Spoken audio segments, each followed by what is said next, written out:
बिस्मिल्लाहिर्रहमानिर्रहीम। नाज़रीन अस्सलाम वालेकुम, मैं हूं इमरान वसीम। नाज़रीन, अली मीन गन्नापुर के इस्तीफ़े के बाद खैबर पख्तूनख्वा के नए वज़ीर आला के इंतखाब में एक नया ड्रामाई मोड़ आया है। ये नया ड्रामाई मोड़ क्या है, इस पर आने से पहले गुज़िश्ता रोज़ जो अफ़वाज पाकिस्तान के तर्जमान लेफ्टिनेंट जनरल अहमद शरीफ ने जो एक प्रेस कॉन्फ्रेंस की, उस प्रेस कॉन्फ्रेंस का जो आज केपी असम्बली से जवाब दिया जाना था, जो ख़बरें मुख्तलिफ टीवी चैनल्स पर रिपोर्ट होती रहीं कि केपी असम्बली का इजलास बुलाया जाएगा और उस इजलास में जो गुज़िश्ता रोज़ की प्रेस कॉन्फ्रेंस में लगाए गए इल्ज़ामात हैं उनका जवाब दिया जाएगा। अब केपी असम्बली का इजलास तो नहीं हो सका, लेकिन केपी असम्बली के इजलास ना होने के बावजूद जो पाकिस्तान तहरीक इंसाफ के सेक्रेटरी जनरल हैं सलमान कमराले साहब, उन्होंने प्रेस कॉन्फ्रेंस की पेशावर में, और उनकी तरफ से कहा गया कि जो प्रेस कॉन्फ्रेंस में इल्ज़ामात लगाए गए हैं वो तमाम के तमाम इल्ज़ामात बेबुनियाद, उनकी कोई बेस नहीं है। अब इल्ज़ाम क्या लगाया गया था? इल्ज़ाम सबसे बड़ा तो ये था कि खैबर पख्तूनख्वा में जो दहशतगर्दी की लहर आई है, खैबर पख्तूनख्वा में दहशतगर्दों को लाकर आबाद करने का ज़िम्मेदार सिर्फ एक शख्स है। वैसे वो एक शख्स नहीं, उसमें एस्टेब्लिशमेंट भी शामिल है, लेकिन मौजूदा एस्टेब्लिशमेंट नहीं। वो एस्टेब्लिशमेंट जिसे इमरान खान की आशीर्वाद हासिल थी, या वो एस्टेब्लिशमेंट जिसने इमरान खान को अपना आशीर्वाद दे रखा था। अब ये जो सलमान कमराले साहब ने कहा कि इल्ज़ामात जो लगाए गए हैं वो बेबुनियाद हैं, मैंने प्रीवियस वीडियो लॉग में आपको कुछ बानी तहरीक इंसाफ इमरान खान की वीडियो सुनाई थी। अब उन वीडियोज़ को मैं दोबारा तो नहीं सुनाऊंगा, लेकिन हम हकाइक पे बात कर लेते हैं।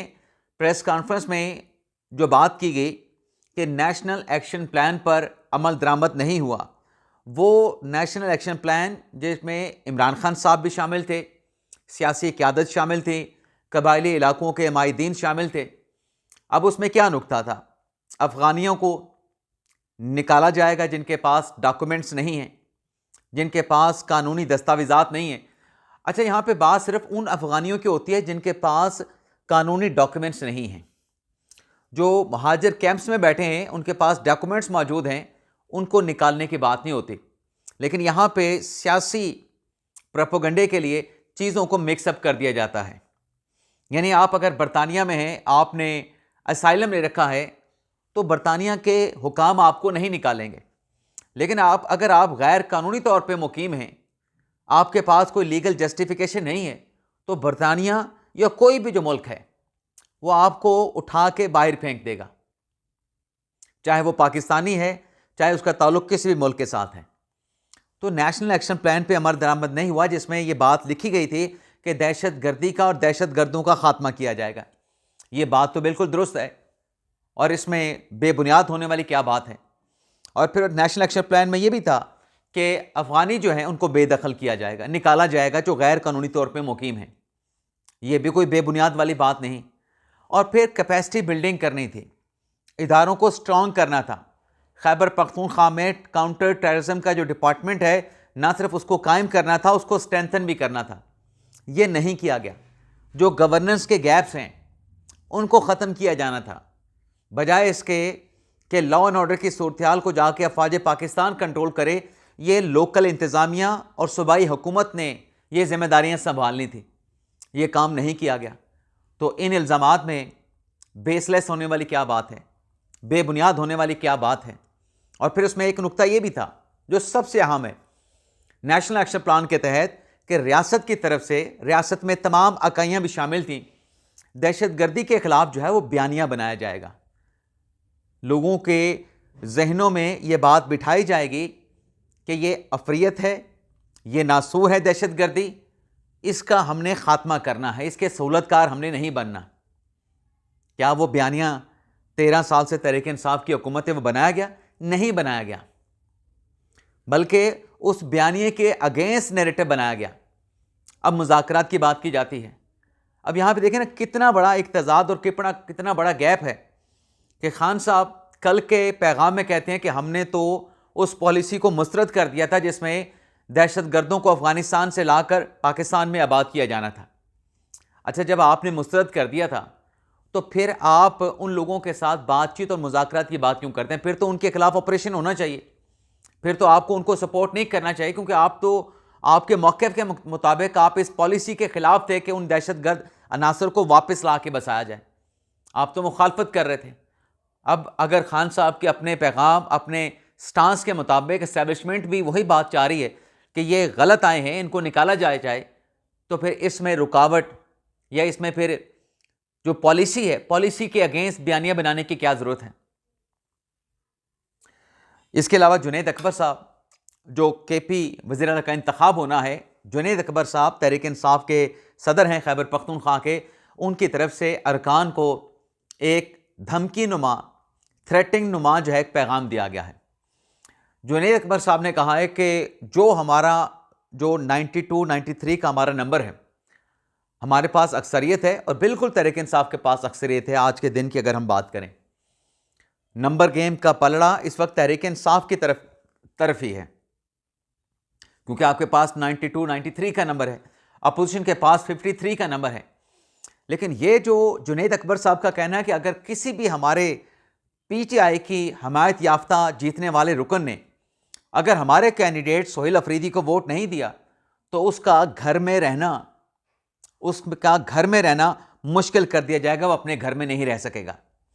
अब नाज़रीन, एक तरफ तहरीक इंसाफ जमहूरियत की बात करती है, दूसरी तरफ तहरीक इंसाफ आज़ादी राय की बात करती है, और तीसरी तरफ जुनैद अकबर साहब अपने अरकान को कि वोट, हालांकि वो आज़ाद हैं, इलेक्शन कमीशन की रूलिंग के मुताबिक वो आज़ाद हैं, उन पे आर्टिकल 63(a) का इतलाक़ नहीं होता, वो चाहें जिसको मर्जी वोट करें, जिसको मर्जी सपोर्ट करें। लेकिन जुनैद अकबर साहब ने एक मैसेज उनको दे दिया है कि अगर आपने इधर उधर जाने की कोशिश की तो फिर आप अपने घर नहीं रह सकेंगे। अब जमहूरियत में तो होता है, जिस जमहूरियत की इमरान खान साहब बात करते थे, अमेरिका की, वेस्ट की, बरतानिया की, वहाँ पर तो पार्टी के अगेंस्ट भी लोग वोट देते हैं और उसके जो कॉन्सिक्वेंस होते हैं, उन कॉन्सिक्वेंसेस को अगले भुगतते हैं, झेलते भी हैं। लेकिन यहाँ पे कहा गया कि वोट देने की अगर आपने जुर्रत की तो आपको घर नहीं रहने दिया जाएगा। अब ये किस जमहूरियत में होता है कि इस किस्म का स्टेटमेंट दिया जाए? अब नाज़रीन, आगे चलते हैं कि नया मोड़ क्या आया सारी कहानी में। अब गंडापुर साहब को जो पहला इस्तीफ़ा था, तहरीक इंसाफ को खुद ही भनक पड़ गई कि वो इस्तीफ़ा गलत है, वो इस्तीफ़ा टाइप करके भिजवाया गया है। हमने कई मरतबा देखा कि वो अरकान असम्बली जो अपनी नेशनल या सूबाई असम्बलियों की सीटों से या सेनेट से रिज़ाइन करते हैं, जब उनका इस्तीफ़ा टाइप शुदा हो तो स्पीकर कहते हैं कि नहीं, यह इस्तीफ़ा काबिल कबूल नहीं है, आपको अपने हाथ से तहरीर करदा इस्तीफ़ा देना पड़ेगा और फिर आपके आकर उसकी वेरिफिकेशन भी करवाना पड़ेगी। तो अब अली मिन गंडापुर साहब का आज हाथ से तहरीर शुदा जो इस्तीफ़ा है, जिस पर 11 अक्टूबर की तारीख थी, वो गवर्नर खैबर पख्तूनख्वा फैसल करीम कुंडी साहब को भिजवा दिया है। लेकिन यह इस्तीफ़ा कुंडी साहब को मिलने के साथ ही तहरीक इंसाफ ने जो एक नया पेंडोरा बॉक्स खोला है, वो सोच ये है, जिसका आज़ार खैबर पख्तूनख्वा के वज़ीर कानून आफ्ताब आलम साहब ने किया है कि वज़ीर आला का काम रिज़ाइन देना है, और बल्कि ये कानूनी राय भी केपी हुकूमत को, तहरीक इंसाफ को दी गई है कि एक मरतबा जब वज़ीर आला ने इस्तीफ़ा दे दिया तो कॉन्स्टिट्यूशन में सिर्फ इस्तीफ़ा देने का लिखा है, उसमें यह नहीं लिखा गया कि गवर्नर उसको एक्सेप्ट करें या गवर्नर उसको एक्सेप्ट ना करें। बस वज़ीर आला ने इस्तीफ़ा दे दिया, ज़बानी तौर पे ऐलान भी कर दिया, बस तो उनका इस्तीफ़ा हो गया। तो अब तहरीक इंसाफ ये कह रही है कि हम पीर के रोज़ अपना असम्बली का इजलास बुला के उसमें सोहेल अफरीदी का इंतखाब करवा लेंगे और सोहेल अफरीदी जो हैं खैबर पख्तूनख्वा के वज़ीर आला बन जाएंगे। लेकिन दूसरी तरफ नाज़रीन, अगर ये होता है कि जो इस्तीफ़ा आज कुंडी साहब को मौसूल हुआ है, जिसकी तस्दीक उनके ऑफिस की तरफ से की गई है और फौरी तौर पे फैसल करीम कुंडी साहब ने बतौर गवर्नर ये इस्तीफ़ा एक्सेप्ट करने से माजरत कर लिया है, क्योंकि गवर्नर साहब का ये कहना है कि वो इस इस्तीफ़े के जो आनी और कानूनी पहलू हैं उनका जायज़ा लेने के बाद, उनकी जांच पड़ताल करने के बाद इस्तीफ़े के एक्सेप्टेंस का फ़ैसला करेंगे। तो गवर्नर साहब ने भी पैगाम दे दिया है कि मैंने पीर के रोज़ जो मेरी गवर्नर हाउस की लीगल टीम है उसको इस इस्तीफ़े के मामले पर ब्रीफिंग के लिए बुला लिया है। तो अगर कोई नुक्ता निकाल के ये इस्तीफ़ा वापस भिजवा दिया जाता है और पीर के रोज़ जैसे तहरीक इंसाफ ये दावा कर रही है कि हम नए वज़ीर आला का इंतखाब कर लेंगे, तो फिर खैबर पख्तूनख्वा में एक आइनी बहरान पैदा हो जाएगा। इतनी जल्दी करने की क्या ज़रूरत है? 2 दिन इंतज़ार कर लें, 2 दिन इंतज़ार कर लें कि गवर्नर साहब इस्तीफ़ा एक्सेप्ट करते हैं नहीं करते, और अगर उसमें कोई कानूनी सुकम वो दिखाते हैं आप उसको पूरा कर दें। लेकिन जब तक इस्तीफ़ा एक्सेप्ट नहीं होगा ना, तब तक आइनी तौर पे गंडापुर साहब भी वज़ीर आला रहेंगे। और फिर इसी की पैरेलल जो अपोजिशन है खैबर पख्तूनख्वा की, वो भी मुकम्मल तौर पे मुतहरक है। अपोजिशन ने कल मौलाना साहब के साथ रब्ता किया, गवर्नर साहब खुद भी मौलाना साहब के पास गए। आज मौलाना की पार्टी की मरकज़ी मजलिस आमला का इजलास भी बुलाया गया था, लेकिन TLP के एहतजाज को लेके ये इजलास नहीं हो सका, इसको मुलतवी कर दिया गया। तो अपोजिशन अपनी जगह पे मुतहरक है। और नंबर गेम की हम अगर हम बात करें तो नंबर गेम का जो पलड़ा है वो अभी बिल्कुल पाकिस्तान तहरीक इंसाफ की तरफ है।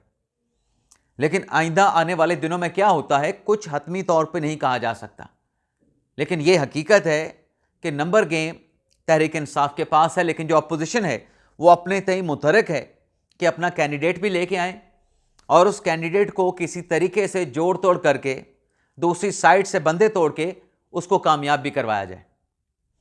अब नाज़रीन आते हैं दूसरी खबर पे। जो ये बात की जा रही कि सोहेल अफरीदी साहब आ गए तो न जाने क्या हो जाएगा, ये ऑपरेशन ख़त्म हो जाएंगे।